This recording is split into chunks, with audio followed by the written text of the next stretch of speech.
السلام عليكم ورحمة الله وبركاته، متابعي القناة وعشاق النادي الأهلي. كل ما عليكم قبل انطلاق المباراة أن تضغط إعجاب لهذا الفيديو وتشترك في القناة وتفعل جرس التنبيهات حتى يصلك البث المباشر عند انطلاق المباراة، وحتى لا يتوقف بث هذه المباراة المهمة.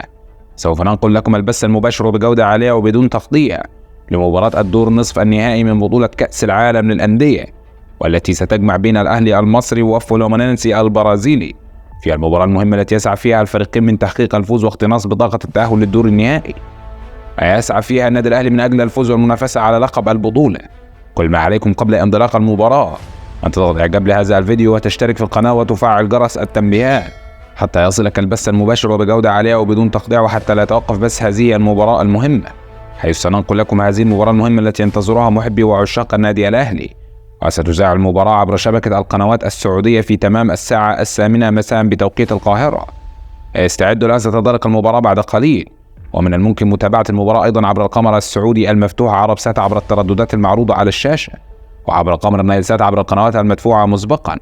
ويسعى النادي الأهلي من أجل الوصول للنهائي لأول مرة في تاريخه، ويسعى أيضا فلومينينسي البرازيلي من أجل الوصول للنهائي لأول مرة. ولكن لا تقلقوا، سوف نبث هذه المباراة على قناتنا وبجودة عالية وبدون تقطيع. كل ما عليكم قبل انطلاق المباراة أن تضغط إعجاب لهذا الفيديو وتشترك في القناة وتفعل جرس التنبيهات حتى يصلك البث المباشر لهذه المباراة المهمة. فتابعوا القناة، والسلام عليكم ورحمة الله وبركاته.